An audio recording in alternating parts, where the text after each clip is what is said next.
Hello, thank you for tuning in to this telecast. This is the Diaspora panel, the voice of the Diaspora. I have with me tonight or today or whatever you have, if it's morning or afternoon, I have Mr. Ademola Adisa, who's joining us from the United Kingdom in London, from London, United Kingdom. Mr. Adisa, you are welcome to today's meeting. Thank you for having me. It's nice I to be back. also have Mr. Olalawal, who is joining us from Calgary in Canada. Mr. Lawal, you are also welcome. Thank you for having me, and good day to all our viewers. And I am the Jelaya. I'm based in Dublin, in Ireland. And I want to say a big thank you to all our viewers. Please, if you have not yet subscribed to our channel, please, it's free of charge. Just hit that button so that when we do the next video, you'll be one of the first people to learn about it. So today, we are going to talk about Quanquaso and the Quanquasia movement. So sometime a few days ago, we saw this big politician who went on TV. And 3 days before then, we saw him in Nassau Rock, where he went to go and shake President Tinubu's hand.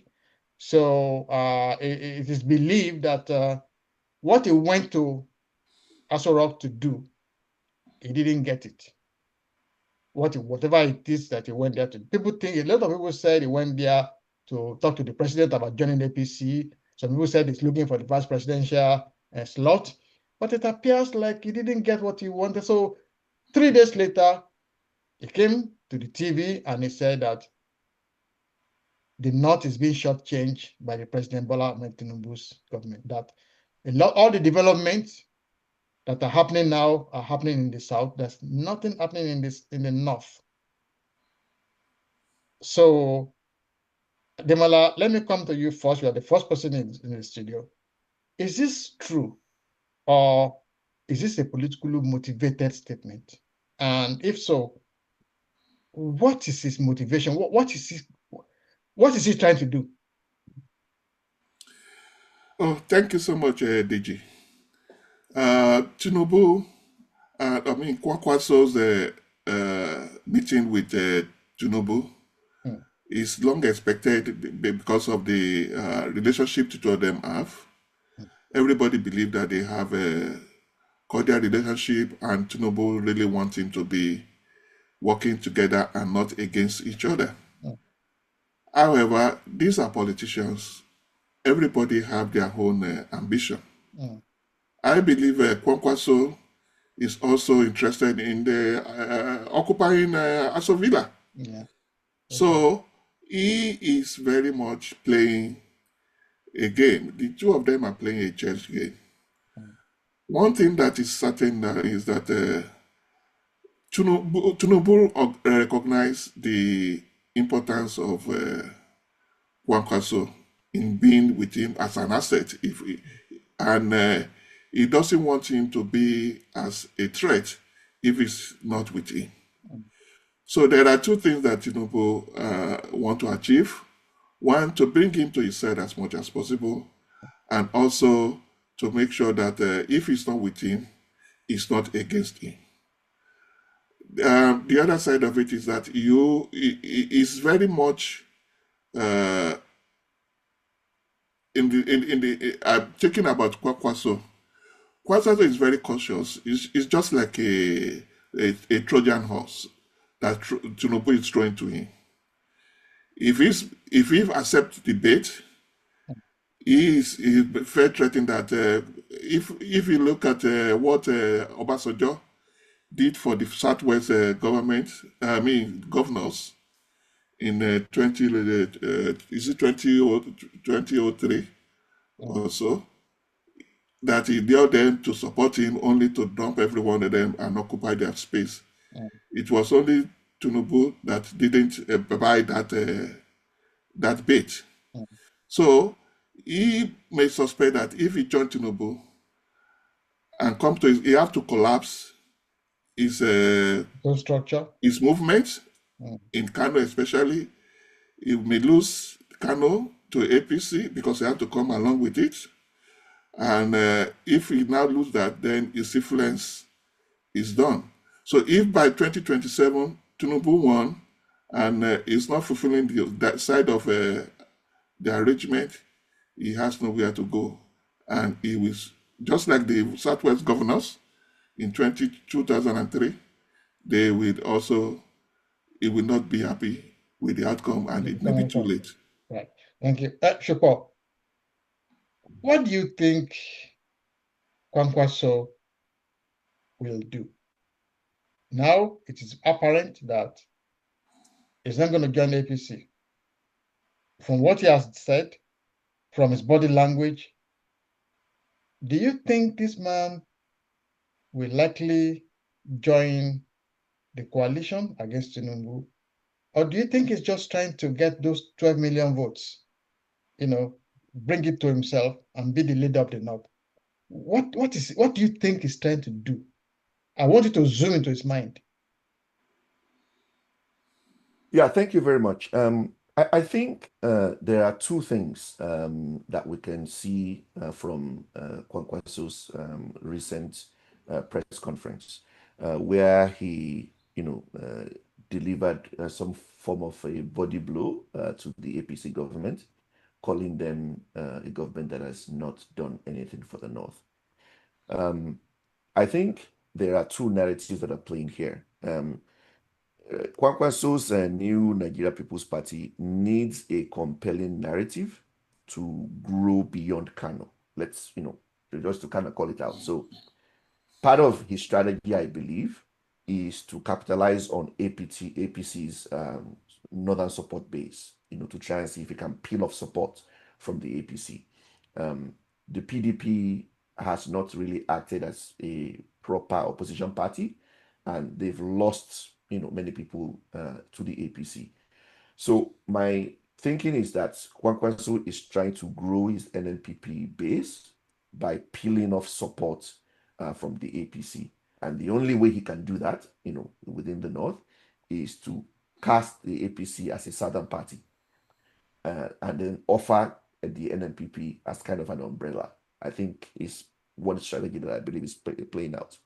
The second strategy as to why he's also doing that is also because he seems to have issues with Atiku. And after Buhari's death, there is, some kind of, I wouldn't say a running for the leadership of the North.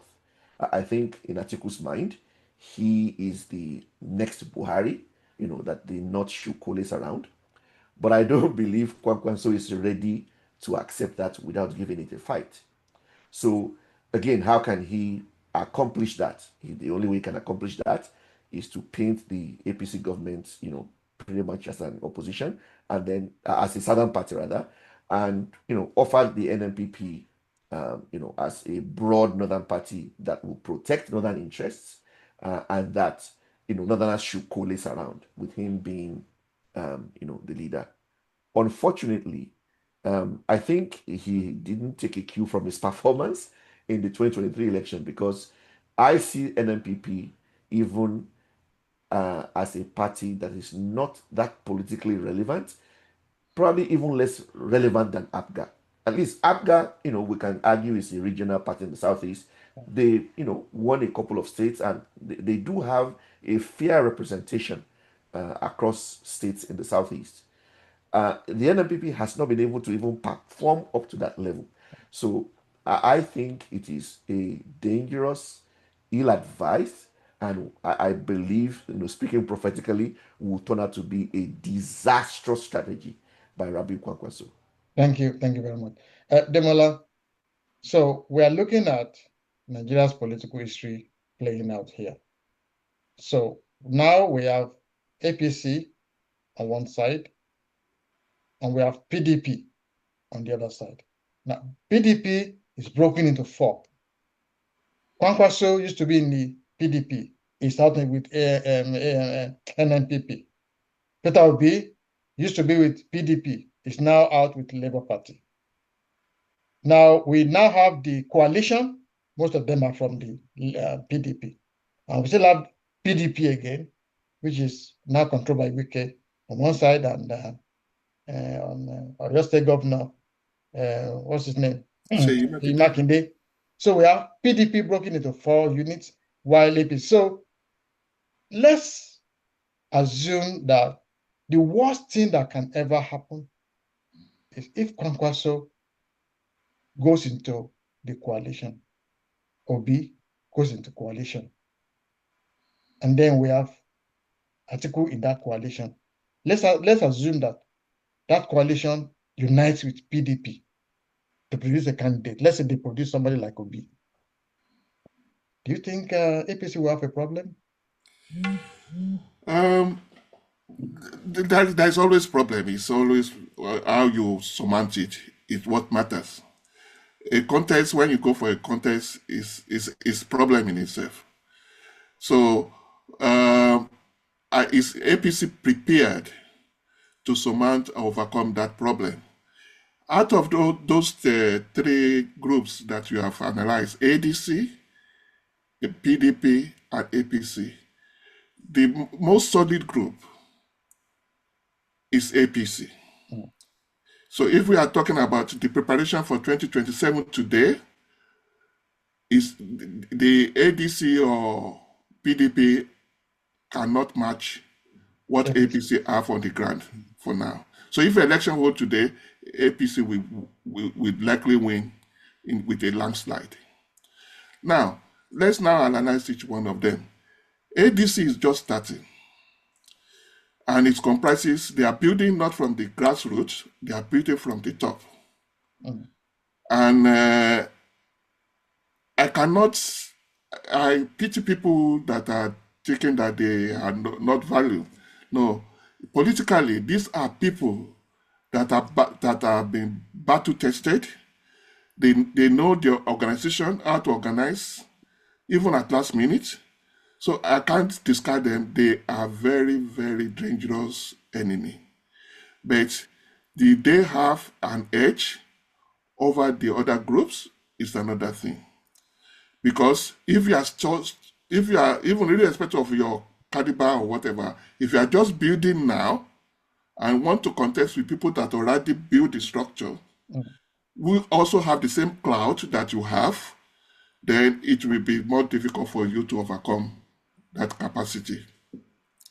So I don't expect, even though ADC may contest whatever, they may make a lot of noise, just as they do, as Abasan just was doing for the third force. They will shout about it, they will come, they will not make any impact, as far as I'm concerned.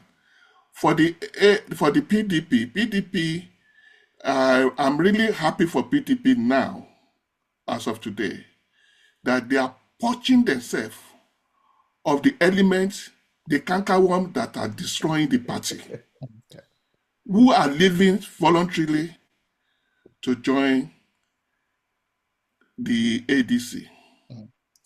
So the house, they are trying to rebuild themselves. And I think there can be sincerity of them now rebuilding themselves and rebranding PDP, because PDP, a brand, is already tarnished. With their performance for their 16-year performance, it's not something that is good to reckon with. They cannot boast of it. So they have a second opportunity now for them to have a change of mind and rebuild the party and build a structure that is better than what had been happening before. So it's a good thing that they are losing Atiku, because Atiku destroyed that party. Now, for APC, I really like the leadership of APC and the work that President Tinubu has been doing. He has changed the narrative of Nigerian politics, and the perception at which Nigerians see politicians has been changing over the last 2 years. Because the performance that Tinubu is putting is not expected of Nigerian politicians. So, and we are having a government, Tinubu starting to establish a government as is supposed to be run. Not just as we're just laissez-faire, but structurally building policies and developing grand forces that can build things further. So my contention is APC is expanding, And my concern is if they are not overblown. They are absorbing a lot of people from the other parties, which is a very grand thing to unify the forces, to build forces around his policies.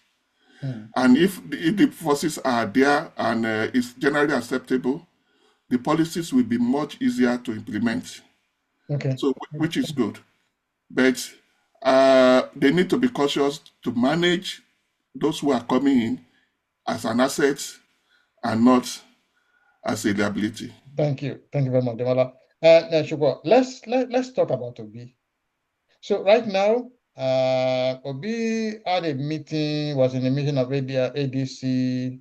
It was inducted as one of the founding fathers. Shortly after that, I think he wrote a letter to them that he's going to do only 4 year single term if they give him the ticket. Apparently, he didn't want to contest a primary. He wants to be given a ticket for free. So, but now they are saying that, listen, this is a party. You come and do a primary. If you win the primary, fair and square, no problem. But Obi does not want to be involved in primary because they give shishi. So now Obi has now gone back to his shell, gone back to his vomit. He's now saying, no, I'm in Labour Party, I'm not in ADC. But when the time comes to do the presidential election, then I will talk to ADC. So now his party, which is the Labour Party, is divided down the line. Meanwhile, when you look at APC, there are more APC, they now have 27 governors out of 36. They now have 70 senators out of 109. They have about 200 House of Rep members out of 360. So APC is attracting more and more people, the grassroots people, the people who actually control the votes. Meanwhile, Obi's Labour Party is divided into three. There's the Abure faction, there's the Obi faction, there is the Apampa faction, divided. So, and a lot of people have left. Most of their senators have left. Most of their people who won the election, they have left. So Obi is solely depending on the obedient movement. It doesn't have any structure. Now, the PDP, my question to you is, the PDP is now telling Obi that, okay, now you have solved our problem, Atiku is gone, so now we want you to come back we'll give you the ticket. We all know that politicians are all deceitful people. What they want to do for Obi is for him to go away from Labour to PDP. Once he gets there, they will say, come and do primaries. And somebody like Wike will make sure he didn't win that primary. You understand? So what advice will you give Obi as an obedient? What kind of advice will you give him? Yeah, thank you very much. I have always maintained that Peter Obi's focus should be to build the Labour Party into a full opposition party. That would have been the #1 test for him, that he is capable of building a multi-ethnic coalition within the Nigerian political space. Unfortunately, he has not been able to do that, and it does not look like that is even on his radar. How do you get your legislative plan accomplished if you are in a democracy? You need legislators, and you need legislators at all levels. You need legislators who are aligned with your political ideology as to how to build the new Nigeria. So what should you do? One, elect, first of all, you need to recruit credible candidates, good candidates at all levels, at the local government level, state house of assemblies, governorship, national assembly, and senate. So when you are, because elections are done locally. So when you have forces on the ground in each constituency, each local government area, each state, your chances of getting your party members elected is a lot higher. And then eventually, these ground forces will be needed when we get to the presidential elections. And if you get elected, you now likely will have a lot of people within the Senate and within the House of Assembly that can help move your agenda forward. So, I'm an obedient. I believe a lot in the vision that um, Peter Obi has, but I now strongly believe that he is going about accomplishing it in the very wrong way. And the first thing that he needs to do is he needs to put the Labour Party house in order and demonstrate that I can actually build a multi-ethnic coalition within a political party. And if he can do that, then he will be able to convince more Nigerians that he can actually govern. Having a vision and governing are two entirely different things. So I believe that what Obi is doing right now is not actually going to end up very well for his aspirations to become president of Nigeria. Why am I saying that? One, you joined a coalition without the terms of how the parties that are coming together are going to work together. I actually don't see the ADC as a coalition.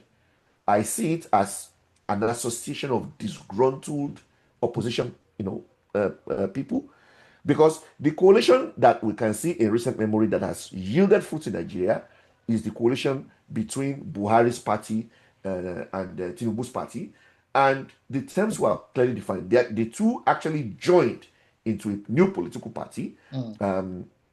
Positions were allotted, and a platform was developed upon which party members could contest. If you ask Peter Obi today, are you a member of the ADC or are you a member of the Labour Party, in which you can't actually be a member of the two parties at the same time?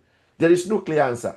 So how then do you work for the ADC coalition but then remain in Labour? What does that even mean? So it is very unclear, and that is making Peter Obi look like a politician who is not strategic and who cannot manage, his political strategy, within the Nigerian Thank you. democratic Thank you, process. support. Demola, this will be your last question, and it's about Peter Obi. So, I like Peter Obi. He's very good looking. He speaks very good English. He's very brilliant. He has a head on his shoulder. He has all the mathematics, especially when he's talking about China and Singapore. He has all the statistics at his fingertips. But leadership is a skill. How can you have a leader when it was time to do primaries in PDP against Atiku? He ran away from PDP. Then he ran to Labour, where he got the ticket free. So how can you be a leader when you went to ADC? They said we are going to do a primary. You ran back to Labour Party, where you think you will get a free ticket. So if you're a leader, you cannot do a primary. You cannot win a primary. And then maybe after winning the primary, maybe after they give him the ticket, when you go into general election, you want to be president, but you don't want to participate. So if you cannot win a primary in an election, how do you want to run a country of 200 million people? How? Oh, thank you, Deji. Obi has a very good prospect of being a Nigerian president, but he has shown his true worth in the last 2 years, that he really need to go for maybe a course in leadership, because he has not shown any sign of leadership since 2023. The only thing Obi recognize and know is Peter Obi. He doesn't think about any other thing other than himself. I love the obedience. It's a good movement. It's not exclusively of Peter Obi. It's the obedient movement Obi is opportune to have his name attached to it. It's something that is already brewing over the years, but he came at the right time, and he was being associated with it. Also, his popularity in 2023 is also associated with the galvanized vote of the Southeastern, even to say the Southeastern and the South-South, to have a representation of somebody from that region, especially from the Southeast, as president. And he was given a good hand, but he wasted that opportunity. And I don't think that opportunity will come his way again. Because from what he has done for the last 2 years, I don't think the Southeast people will want him to represent them. Because he will not be able to mantle the power and the intricacy of a presidency. Now, I expect Obi to have used that opportunity to build a solid structure in Labour Party. But he was totally absent. He's never thinking about how to form or build to make Labour Party strong. He's only thinking about himself. You see him going to the north, going to the south, everywhere, not preaching or propagating the interests of Labour Party, but interests of himself. Since he entered Labour Party, that party has lost its character. Labour Party is used to be a very decent and organized party, even though they may not have as much a federal influence before. Even they are making their own landmark one way or the other. They once have governors in Ondo State. So it's really disappointing that he wasted that opportunity, and instead of building a Labour Party, he fractionized Labour Party. Okay.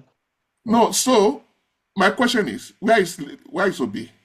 Obi has been suspended from Labour Party.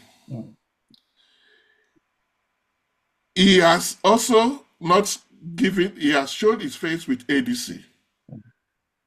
I don't know which Labour Party he belongs to now when he says he's still in Labour Party, but he'll be using ADC as a platform for presidency. This is his way of life. He used ANPP, he dumped it. He used PDP, he dumped it. He has used the Labour Party, will he dump it again and look for ADC? So I don't think Peter Obi have allegiance to any group other than himself. Thank you, Demola. And Shukwa, this will be your own last question. So, and when you listen to what Demola said a lot of things there. Now, where exactly is Obi? Is it in Labour Party? Is it in ADC? And if it's in Labour Party, so Obi right now does not have a party, is an orphan. Because if Obi ends up in ADC, he has to compete against Atiku Abubakar. He's not going to win that election in the primaries. The ADC is made for Atiku. If he goes to PDP, once he joins PDP, other candidates will come out, especially from the Southeast. There'll be a lot of people that will come out. And people like Wike will make sure he didn't win that primary. And from what I'm hearing, the PDP, they're kind of zooming in into Oyo State Governor Seyi Makinde to be their candidate. Now, if Obi remains in Labour Party, which Labour Party? Is it the one of Nadi Usman that is not recognized by INEC? Or is it Abure who has now vowed you will not get this ticket? Abure is now under the influence of Wike. Abure is now under the influence of Wike. So Obi is likely to be without any party by 2027. Let's assume that by one miracle or the other, was able to reconcile the Labour Party. Yeah. Do you think that Obi will get that vote he got 2020. 2023, Obi surprised everybody. Nobody expected him to do what he did. It was a miracle. Even one in Lagos. But I can tell you that, when you go and play football with a team that has never that you've never known before, and you get this shock, so they can play football. Now they can play. You understand? So now they're not going to surprise anybody in 2027. People are going to wait for them. So Obi is not going to win in Lagos like he did the last time. In fact, all the middle belt states where he won because they were afraid of Muslim ticket. He's not going to win there because right now, the chairman of APC now is a pastor from Plateau State. The secretary to the government now is a Christian. So the middle belt now know that they're not going to be Islamized. So the question I want to ask you right now is, what is the clear path for Obi? It doesn't have any structure. It doesn't have any party. He cannot preach Christianity again now because Tinubu has not Islamized anybody. If you were sitting down beside him, what will you be telling him? Yeah, thank you very much. I think the problem has always been that Peter Obi, as you rightly said, maybe has not, kind of gone through a, real battle test of a party primary to gain the presidential ticket, and it will seem like he's shopping around for a party that will just hand him the ticket. A free meal, the free lunch. Going through while I actually believe that political parties have the ability to choose how to select their leaders, I would agree with the sentiment that there are advantages, to going through a primary process, because it actually offers an opportunity for each of the aspirants to test their popularity, test their strategies, and build within bridges. a safe zone. Yes, before they can kind of go outside of their party. First and foremost, I believe the coalition was a bad idea for Peter Obi to participate in. The ADC coalition is not an opposition coalition. It is nothing short of a simple platform for Atiku Abubakar to accomplish his own political ambition. That is what ADC is. It is not, because otherwise, if it were a true coalition, we will have certain articles that will have been first and foremost presented, which will include these are the parties that are looking to work together, and these are the modalities for how they will actually work together. None of that was done. So, and as the presidential candidate from the Labour Party, with that showing from the 2023 election, I think Peter Obi, even if he's unable to grow that, should have at least preserved, that success. And it looks to me that he has been unable to, because now we now have factions in the Labour Party that are kind of, working against each other, and you cannot accomplish anything as a political party if you're that fractured.